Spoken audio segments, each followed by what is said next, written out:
The storm came down off the high passes like a vengeful thing. Bitter winds slashed across the open range, tugging at manes and oils, flattening the scrub grasses in harsh waves.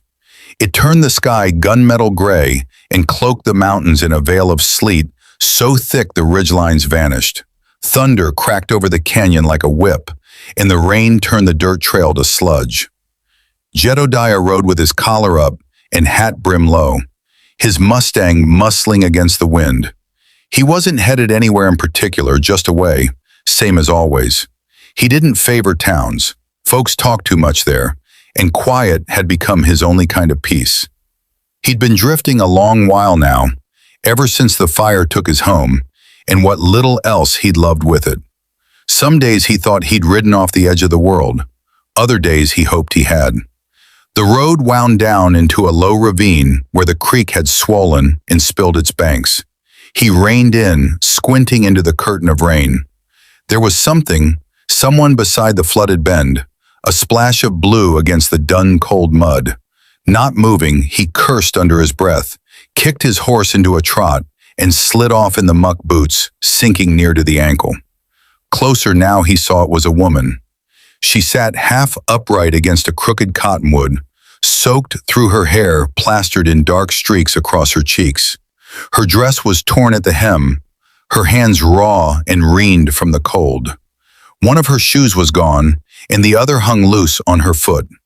There was a look about her, hollow and still, like she'd stepped out of life and hadn't found her way back yet. He crouched beside her. "Ma'am," he said. "Lo, you all right?" No answer. Her eyes blinked, slow, blue like mountain forget-me-nots. She looked at him, not through him, but not quite to him either. "I ain't going to hurt you," he added, hands open, voice steady. "You out here alone?" She made a sound, half breath, half sob, then flinched as if it cost her something to speak. "Horse spooked," she said, barely audible over the wind. "Ran off, couldn't find the trail again." Her voice had a fine-tuned softness to it, worn at the edges like something left in the sun. He studied the way she held her side, her sleeve stiff with old blood. "Think you got hurt?" he asked. "Can you stand?" She didn't answer. He didn't press. Instead, he slid off his coat and wrapped it around her shoulders. She didn't protest, though she trembled when he touched her. He didn't ask her name. She hadn't asked his. Seemed like naming something made it real, and neither of them looked ready to face much real just yet. He helped her to the saddle. She winced, but made no complaint as he climbed up behind her. He felt her weight lean ever so slightly into him. Not trust, but necessity. That was enough. They rode west toward the scrublands that hemmed the edge of the high desert, a place he knew, half wild and wind-gnawed, where he'd stashed supplies in an old line shack, miles from any beaten path. She didn't speak again, and he didn't ask. There was something sacred in silence when the storm still raged, something steady in the rhythm of hooves against mud and the warmth of her pressed to his chest. He felt her shiver now and then, not from cold, he thought, but from the way a soul shakes when it's been brought low and doesn't know if it dares rise again. When the shack came into sight, low-roofed and gray as the sky, he felt her breath catch. Relief or dread, he couldn't say. He swung down first, lifted her down slow as you would a wounded bird. Her eyes found his face again, that same weary, startled light inside. He set about lighting a fire with shaking hands, kindling, crackling like bones underfoot. She sat near it, arms wrapped around her knees, soaked hair dripping into the dirt floor. The silence stretched between them, filled only by the hiss of rain on the roof and the pop of pine sap in the flames. He didn't stare, not quite, but he looked, because there was something in the way she watched the fire, like it was the only true thing left in the world. Something in her stillness that held more story than a man might ever coax out with questions. He didn't know who she was, didn't know where she came from, but he knew this much. She'd been running from something long before the storm ever found her. And whatever it was, it had left its mark. But now she was here with him, and he couldn't seem to look away. The fire held through the night, flickering low and steady, shadows dancing across the cabin walls. Jade sat across from her, legs folded, eyes half-lidded from the long ride, and wet cold still clinging to his bones. She hadn't spoken more, not even when he'd offered a tin of beans and a scrap of jerky, just nodded faintly and eaten in silence. Hands wrapped around the warm tin cup like it was something holy. He didn't press. Words would come when they had to. By morning, the rain had eased into a mist that curled around the hills like breath. He stepped outside to tend the horse, boots crunching frost that rimmed the earth. The mountains loomed pale and silver above the tree line, and for a moment, he just stood there filling his lungs with cold air and trying to feel steady again. When he came back in, she was curled on the cot blanket, tucked close, face turned to the wall. He slept in a chair near the hearth, gun at hand, not from mistrust but old habit. She didn't stir as he stoked the fire back to life, though her breath hitched once like something in her dreams wouldn't let her go. Later, she sat by the window, tracing a finger down the fog glass, watching the thin, gray world beyond. Jade brewed coffee and slid her a cup. She took it without looking, without thanks. Still, her hands were steadier than the night before. "You got folks?" he asked not unkindly. She didn't answer right off, then, "Not anymore." He nodded. That said more than a history book might. "Row of here," she added almost an afterthought. "Small farm used to be. Don't know if it's still standing." He waited. Sometimes that was all a person needed, room enough to breathe their story without someone tugging it out of them.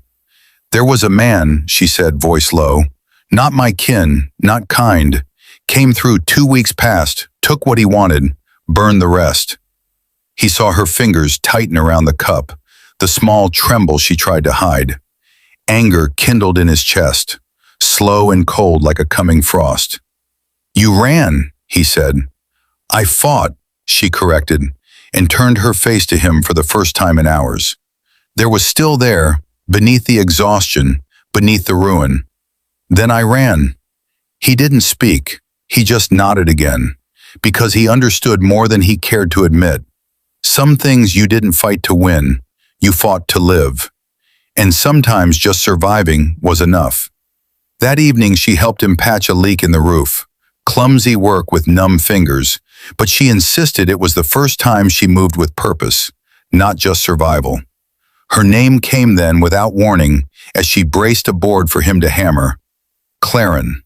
He looked at her, the sound of it echoing between them like a stone dropped in a still pond. She didn't offer more, he didn't ask for more. "Jade," he said simply. She nodded once like they'd exchanged something binding. Maybe they had. That night, as wind sighed through the eaves and fire painted gold across the walls, Clara sat close to the warmth, her eyes softer now, less haunted. Jade watched her without shame, not because she was beautiful, though she was in that way. Firelight makes every scar seem earned, but because something in her steadied him. She didn't flinch from his gaze anymore. She didn't smile either, but she didn't look away. And that was the start of it. Not love, not yet. Something quieter, a kind of tether. Two people who'd walked through hellfire and found against reason or right that they were still standing together. Now he didn't know where the road would bend next, but he knew this: wherever Clara went, he'd follow. He'd found her in the storm, and he'd never stopped looking at her since. Spring came grudging to the high desert, slow and uncertain.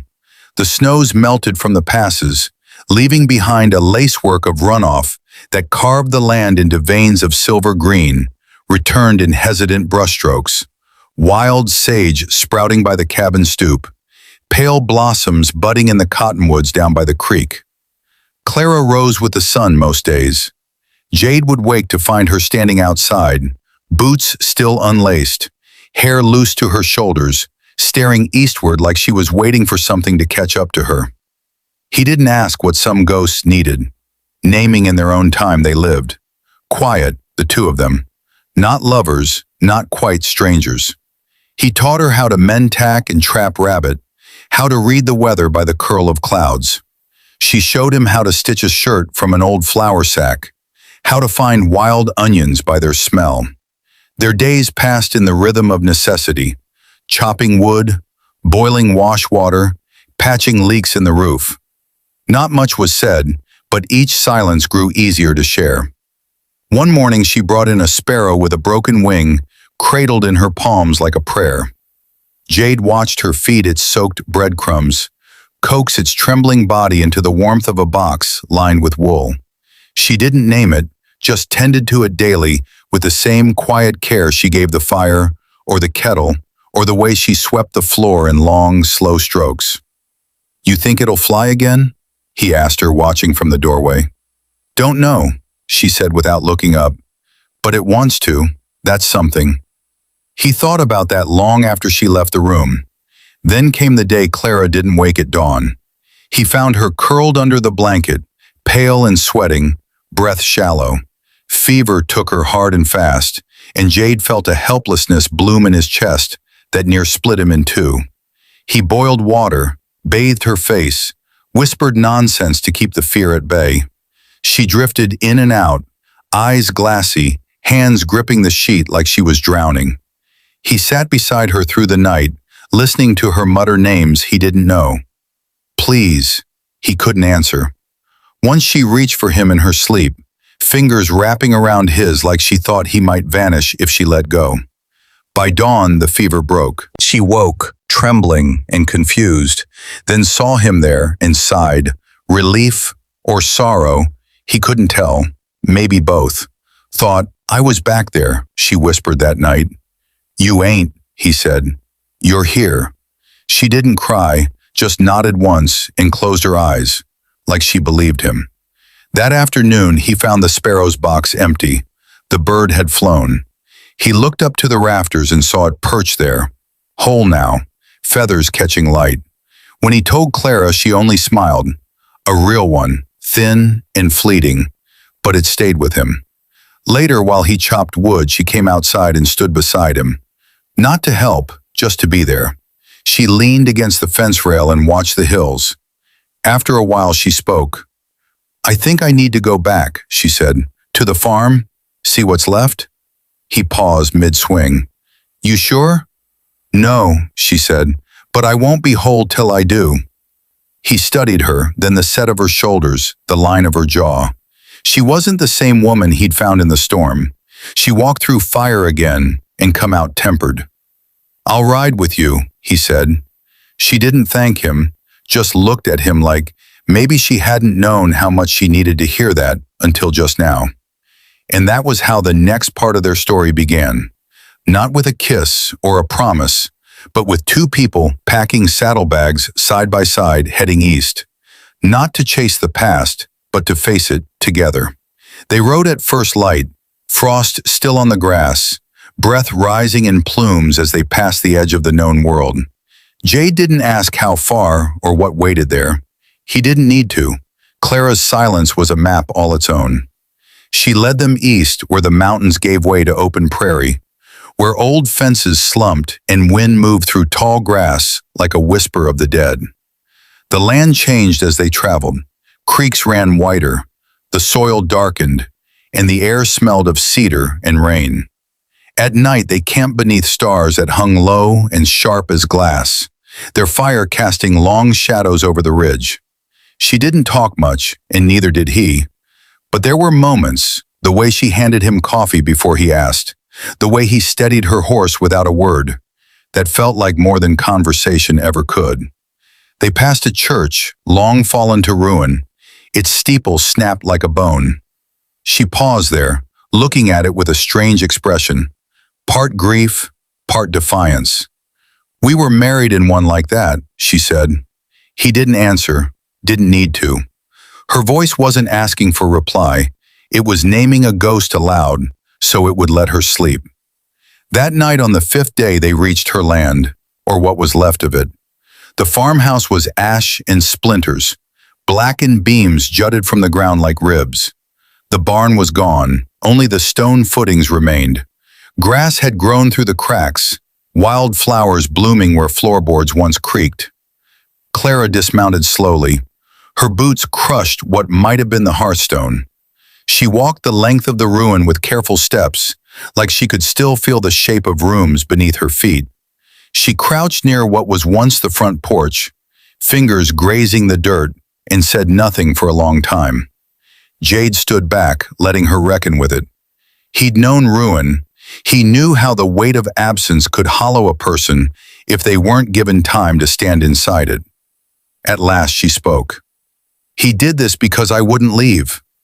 Her voice was steady, not hard, just tired. "I fought for it, this land. My mother's bones are here. I couldn't let it go." Jade walked to her, slow and careful, not to fix anything he couldn't, but to be near. "I buried him," she said after. It took him a moment to understand. "I tracked him," she added, "took back what he stole, and I buried him where no one would find him." She looked at him then, like daring him to flinch.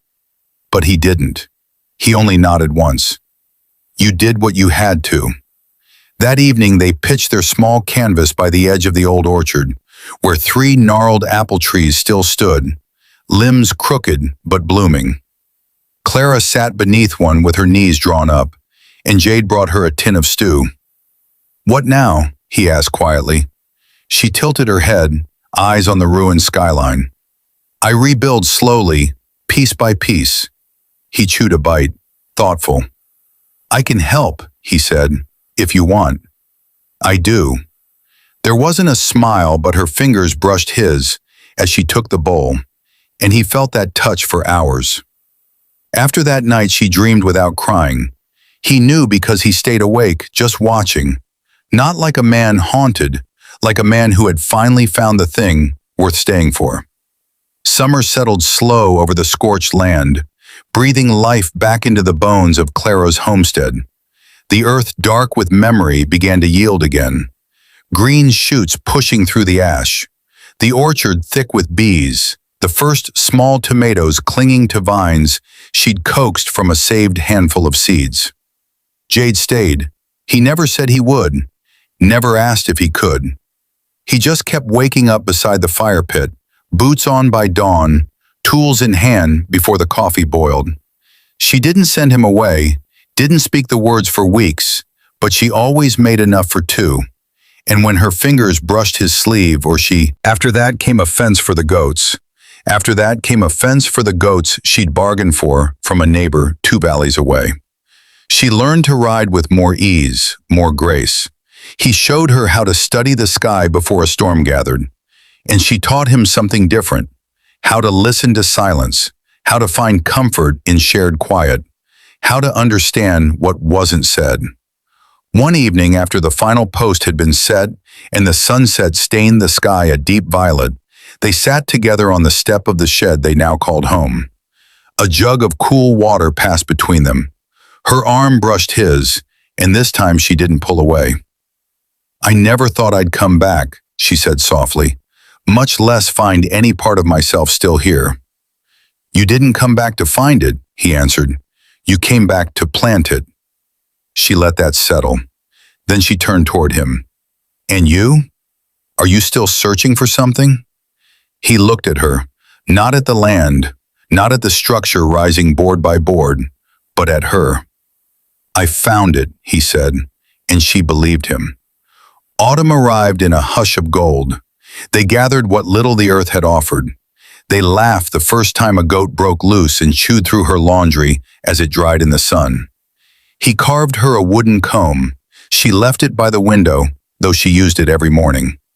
Late in the season, on a cold and cloudless night, he brought out an old fiddle he hadn't touched in years. She stepped into his arms, boots brushing softly against the dirt. They moved slowly, without words. None were needed. Above them, the stars turned in their endless arc. Time seemed to fold in on itself until there was only that moment. The wind catching her hair, his hands steady at her waist, both of them swaying to the quiet rhythm of a life they had fought to build. When winter returned and the snow fell once more in its deep silence, he was still there, watching her as she bent over the stove, reaching for her hand as she passed him a cup. finding her again in every pale wash of morning light. She never asked why he stayed, and he never once looked away.